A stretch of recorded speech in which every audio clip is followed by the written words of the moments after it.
This is Nina Lockwood. Welcome to Get Your Happy Back. Stories and insights that will inspire you to find new sources of happiness in your own life. Hi, and welcome to Get Your Happy Back.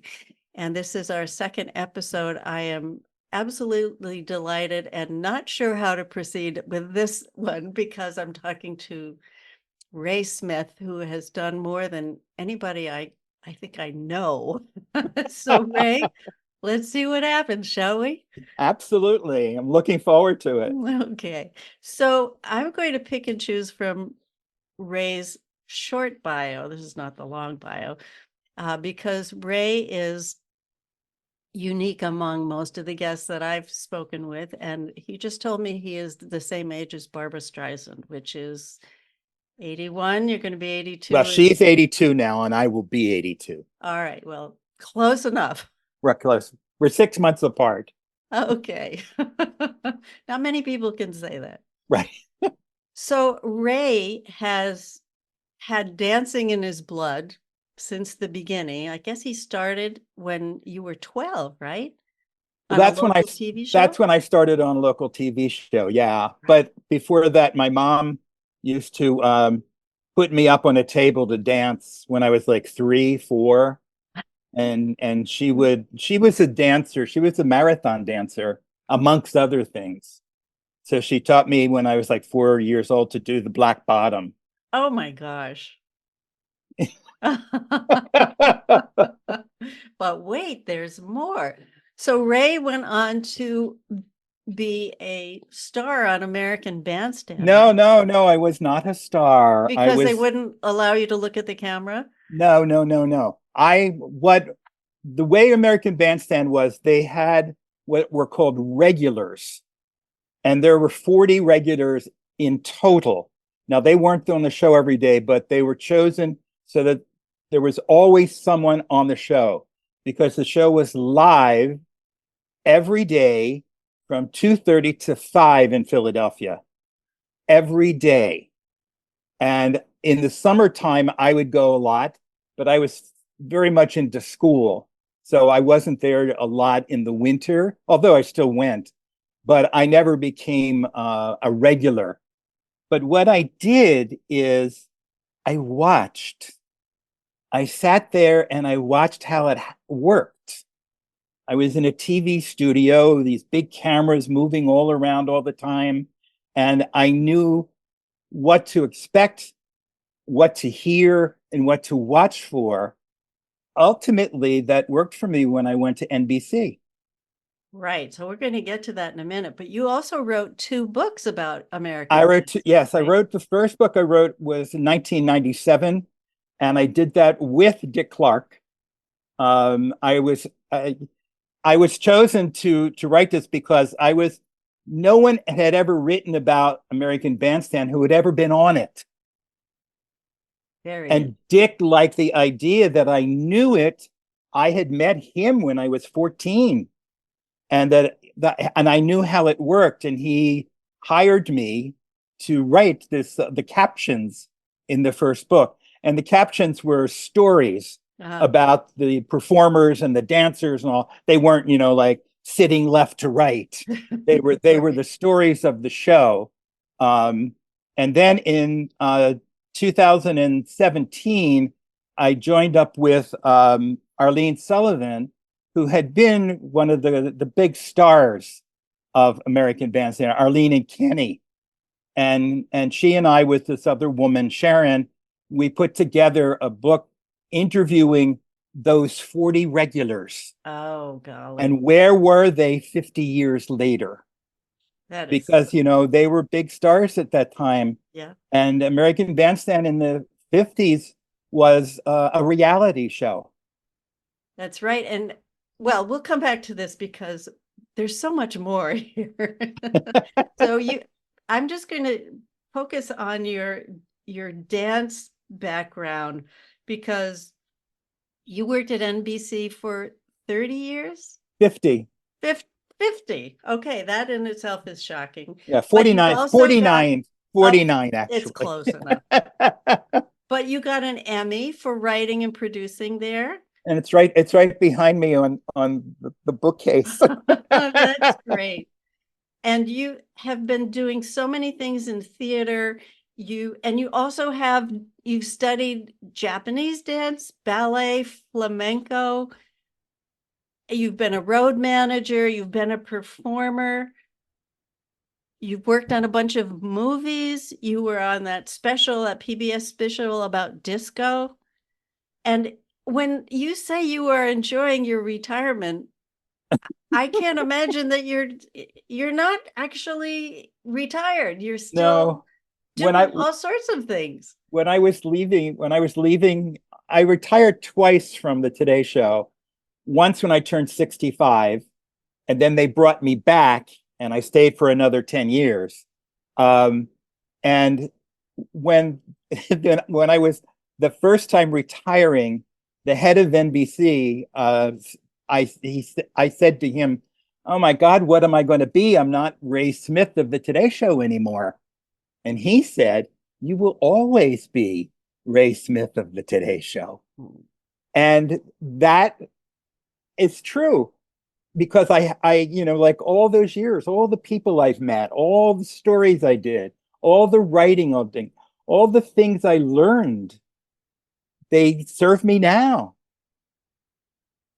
because I write every day, and I write those things that a lot of people don't know about being inside a news organization, what that is all about. So Juicy.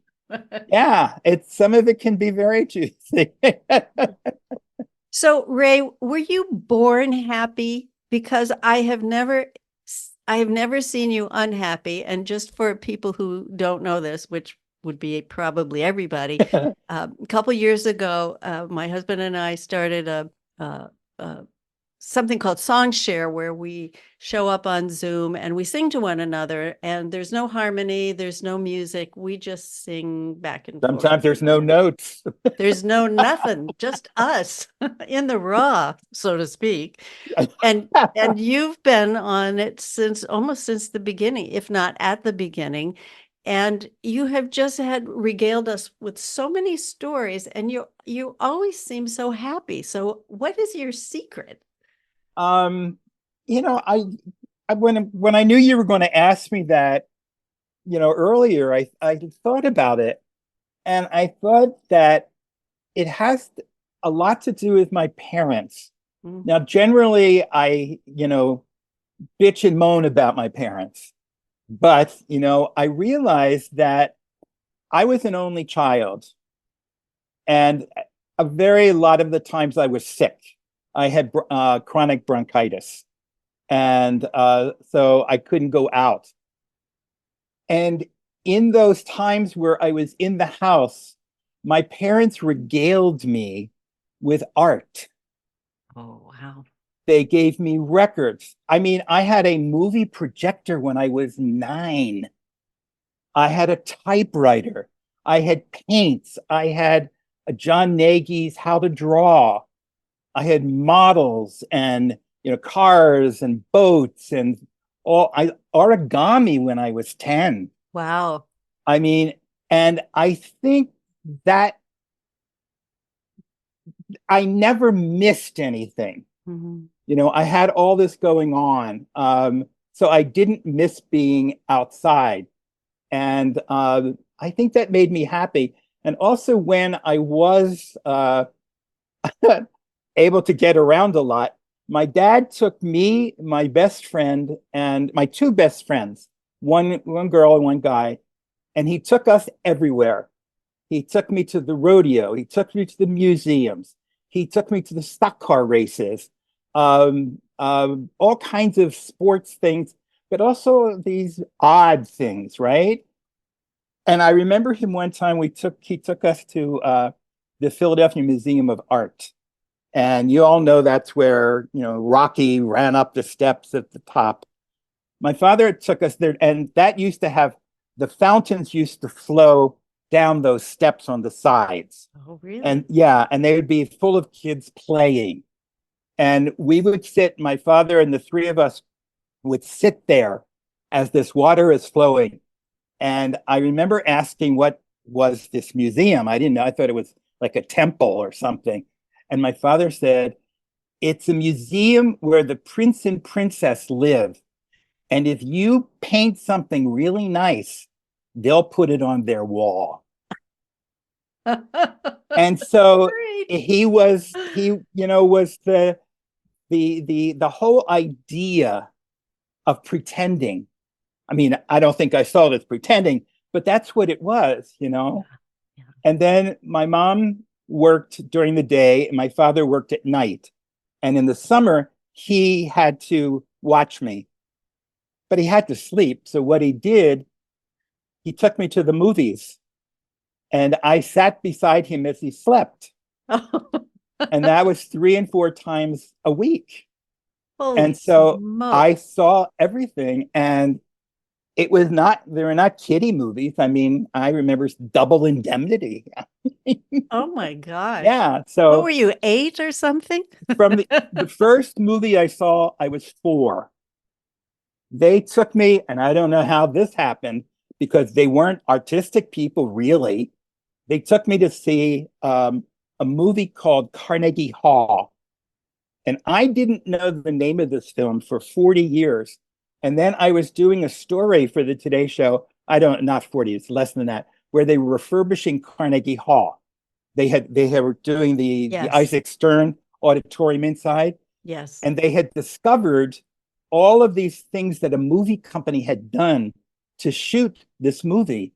And when they talked about, I said, "Oh, that's the film my parents took me to see. I was 4 years old, and it was all about opera singers."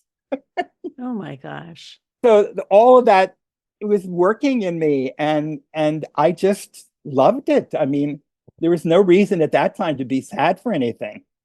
So Well, that's an amazing start. I mean, that's such it's boggles my mind really, because it not just that you had so much exposure to so many varieties of expression and art and life in general, but some people would say, okay, great, and then they'd go off and they'd be an accountant or a lawyer or something, but you just seem to say yes to every opportunity that came to you, and so I'm wondering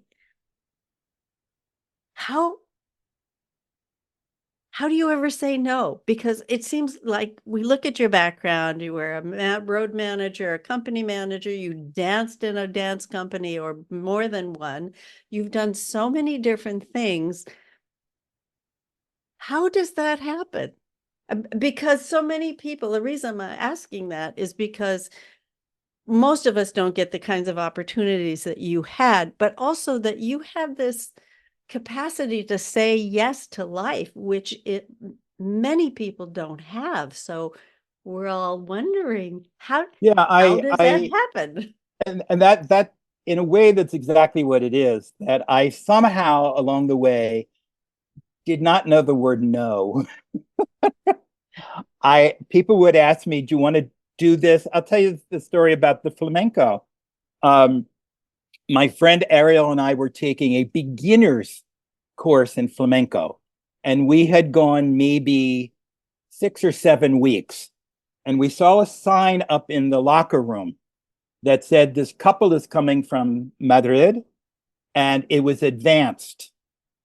And Ariel and I looked at each other, and we said, "Should we take this?" And I said, "Yeah." So we took an advanced flamenco class. We were barely out of beginners. And the Martin Santangelo, who was teaching the male part, and then Soledad Barrio was teaching the women. And Martin said to me that first day, he said, "I like the way you move. Would you be interested in coming with us to Wolf Trap?" And not dancing with, but talking to the audience and telling them what they're going to see. I know. And you didn't know you didn't know that much about flamenco, right? Well, it's like back in the early 70s, I had dated a guy who was a flamenco dancer. In fact, in 2 weeks, he died of AIDS, but the woman that he danced with kept his company going. And in 2 weeks is her 50th anniversary of the company. And Wow. I'm going to see her. She just turned, I think, 89, Oh and I my haven't goodness. seen her, but that's where I first knew flamenco. But I didn't know, all the stuff. And also, I'm at Wolf Trap, and there's 12,000 people, on the hills and on the thing. And Martine said, introduce the company, tell them who's going to sing, and tell them who's going to play the guitar. And if you can you do it in Spanish? Did you know any Spanish? No. So I pretended. I pretended, and I went out there and I did it, and I did it, 3 nights in a row. But And in next thing, English, right? now in Spanish. But you didn't know Spanish. Somebody told me, and I just did it. So when we got back to New York, I started like working with them when they would go out, to perform. And the thing was that ultimately I went to 5 continents with them. Wow. I went all over the world with them. And this And is, you were still working at NBC? always working in everything I did, I was still working at NBC. How did you do that? I mean, how did you, you can see I'm at a loss for words because you're like a juggler. You have 5, 6, 7 things going on at the same time. How do you develop that capacity to be able to do all Well, of that? I think one thing in my favor is I have never needed a lot of sleep. I during my years, especially the years when I was not so much with Noche, but when I had my own theater company, those years and working at the Jewish Repertory Theater, where rehearsals were every night, and you get home like at midnight, and I had to be at work at 3. Oh, And so every night I was getting 3 hours sleep, and it never bothered me. It never bothered me. And in 1971, I decided I had gone to Penn State, and I dropped out of Penn State because my major was labor management relations. what? And well, my father was the trustee of the United Auto Workers, and I wanted Gosh, to be like him, right? I see. It wasn't for me. And I left No. and I went into the army, and then I ultimately came to New York. Well, And hold on for 1 second. So one of the things I love finding out about people is what was it that made you realize that those things weren't for you? The military life, the union, military life, I liked. did you? But so Yeah. how did you know? Because when people are in situations that they don't like, but they don't know how to get out of, and they don't know how to follow the yes, that's how do you do that? How Well, do you know? I think at Penn State, um, that, like many college kids, that's the first time I was away from home. And again, as an only child, I suddenly had a roommate. I was living in a dorm with all these people that, like, wow, this is fantastic. Um, because of that, I was spending an awful lot of time at the various dances around the Penn State campus. Ah. And I was well known at West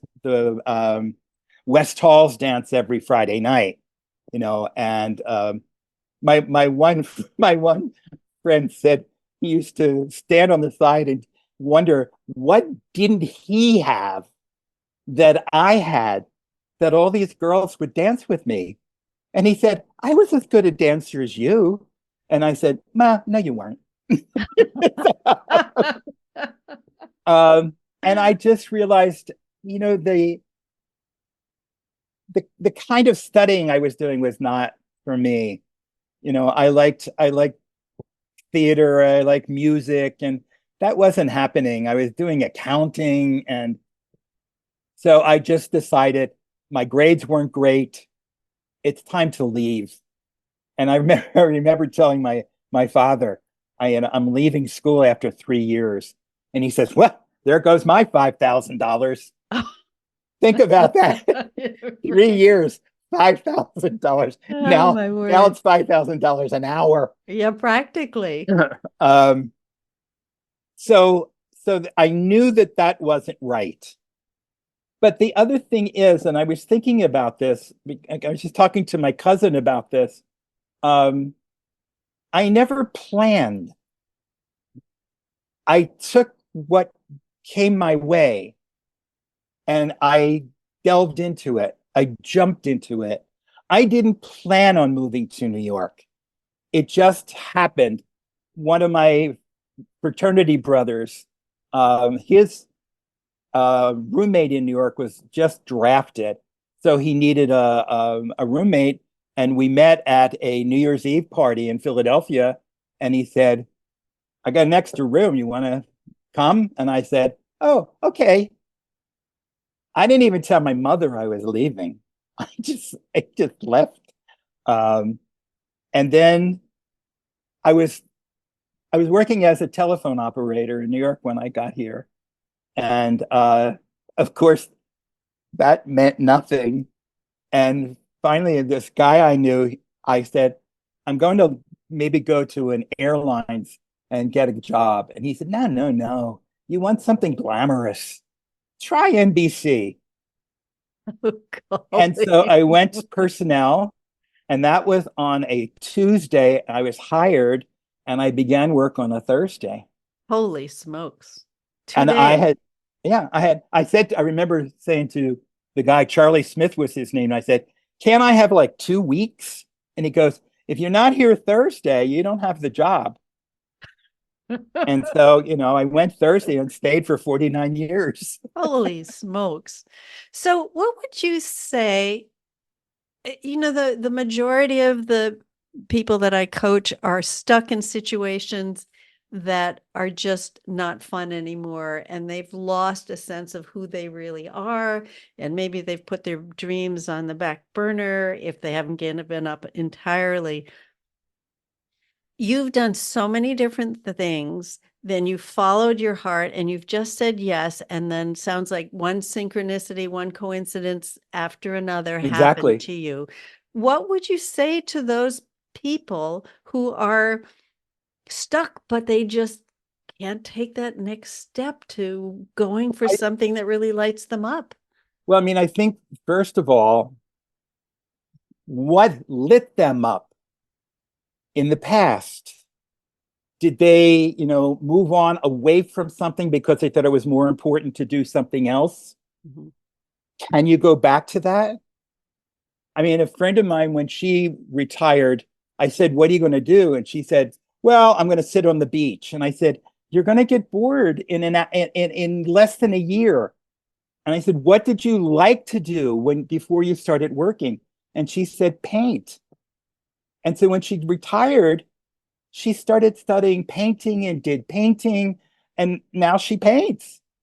I think you have to figure out what it is. I'm trying to think how to say this. Like, for instance, a couple years ago, more than 2012, really, I went bankrupt and I have no money. I lost my house. I lost everything. And it was, now what? And I said, I can still write. I have enough friends in the business that I can, be a part of something. And I'll just figure it out. And so during COVID, because I was an only child, I didn't mind being locked in. I had a lot of fun. But I also learned that I'm sitting here at my window, which is right over there, and for 40 some years looking out that window, and I see Central Park and I see this. And during those times, I said, what am I not seeing? Mm. And I started seeing the various shapes of the buildings, the different colors in the bricks. What happens in Central Park as the leaves start growing and leaving. And it was all right outside my window.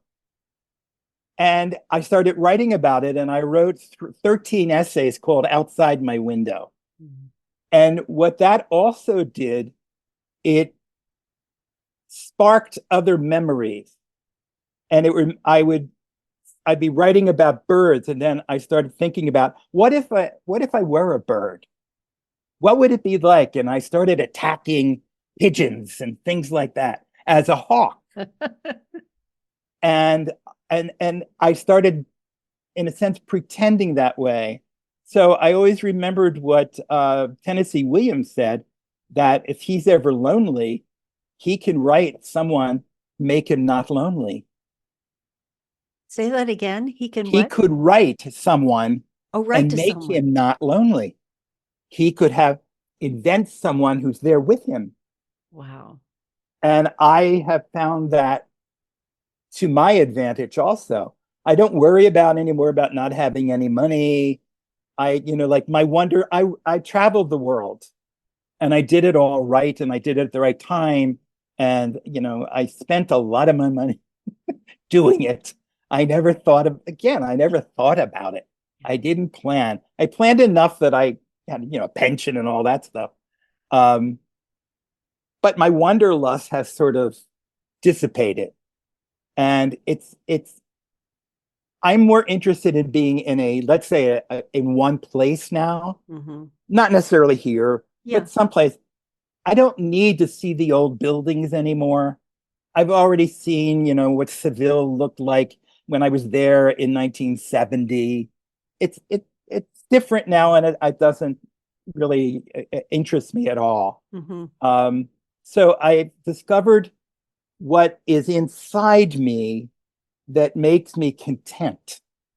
Such an important element in life, right? Because I think people don't look at themselves. No. I'm writing this piece now. In fact, I sent an early copy of it to Gary, your husband, to read. I don't know if he has, because it's very long and it's very difficult. And the one that I sent him now is like, it's changed so significantly. But in it, I had been reading Beckett, Malone Dies. And that's where he is questioning who and what he is. Mm-hmm. And so I said, I'm 81 now. Let me look about, why am I me and not you? Why am I here and not there? Why is it today and not yesterday? All those existential questions. Most people aren't interested in those questions. But I found that I was. How did I become who I am? Mm-hmm. And so I structured it around my mother's death. And when she died, this is just in the story, wondering, what was her life all about? What is my life all about? What is life all about? And I go on this journey through my dreams and memories, and then this little desire, this little Japanese boy emerges. And one of the things that I love is, a couple people that have read it said the Japanese boy is very much like the ghosts of Christmas past and present in of the Christmas Carol, mm-hmm. who's leading me in and out of the dreams and in and out of the memories. And so I walk through all these memories, and they're extended and silly and goofy and all. But there's one line that I love in this one section, and my mother invites me to dance with this woman who used to be my babysitter. Now, my mother had both of her legs amputated. Oh, and but in the story, it's the woman who can't. And I said, I have to think about it. And my mother says, dance first, think later. So that's kind of your MO for life, right? It is, exactly. And that's from Beckett. It's just, I love knowing, and from Songshare, I'm kind of a teacher. I have that thing about, I love sort of opening people's minds to something they didn't know about. Mm-hmm. And I mean, sometimes on Song Chair, I said, "Oh, somebody is saying, oh, it's Ray again," because I know all those old songs and everything. But I love that. I love that aspect of teaching. Mm-hmm. I'm at Juilliard now because I wanted to know more about classical music, and I just enrolled for the summer session where I'll be studying Brahms' German Requiem because I want to know what it's all about. I just love this. It keeps reminding me of, I don't remember whether it was Plato or Socrates who said the unexamined life is not worth living. Exactly. And the examined Exactly. life has, from your experience, your many years of experience, has so much beauty and so much joy and so much meaning that it's extraordinary. And I don't worry about, there was a time in the 80s when um, I got my first raise where I really suddenly was making a lot of money. And I was spending $1,000 a week on clothes. And I was wearing, Gucci. I was wearing all the That's best so funny. designers and stuff like that. And it mattered. And then as the years went on, like now, somebody said, I took a picture. I was at Lincoln Center the other day, and I ran into an editor, and I was his producer the very first day he started at NBC. He was 22. He's now 42. And we had our picture taken together, and he said that I was his mentor, and I opened the door to NBC to him. He'd never said that to me before. I could have cried. That's what I love. But so they took a picture, and on Sunday night, a friend was looking at the picture, and she said, "You don't look good in that picture." And I said, "Oh, yeah, so what? I'm going to be 82. I can't worry about whether I look good." It's like when I joined you today, I said, "Oh, look how pink I am." It's that special lighting, makes you look young. Right. But certain things, as time goes on, don't worry. My father used to say, only treat seriously things that are serious. Mm. And I used to say that to certain people that because, I had people working for me at NBC. And there was one person that when something went wrong, she always defended it. And I said to her, stop it. Only defend what really is important because they're going to find something wrong every day. And if you're up there defending it, it's like, oh, here she comes again. And they won't listen to you. When I was leaving and Ann Curry asked me, because I was fortunate enough, they gave me 15 minutes on the Today Show to say Wow. goodbye. And Wow. Ann asked me how I survived. And I said, I tried to fly under the radar most of the time. Why make a fuss if there's no fuss?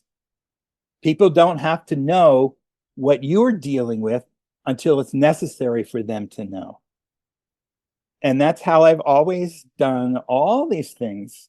And I think the other thing, Nina, is I love being alone. I really love being alone, but I also love people. I love interacting. It's a song share. I miss all the people that used to be there.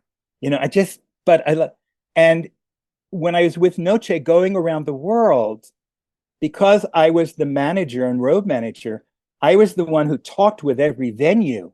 Oh, yeah. I got to know the people that ran the various venues and cities and all in Egypt and all this stuff. And I am still friends with a lot of those. Mm. I mean, I just had my 82nd, well, 80th, my God. I had my 80th birthday party. And at that party, I had 45 people there. Only two had I known less than 10 years. And So some you of them, connected with people based on what was really meaningful and brought you joy. right. That's And another life what lesson, we could right? share and what we could all share, Yeah. you know.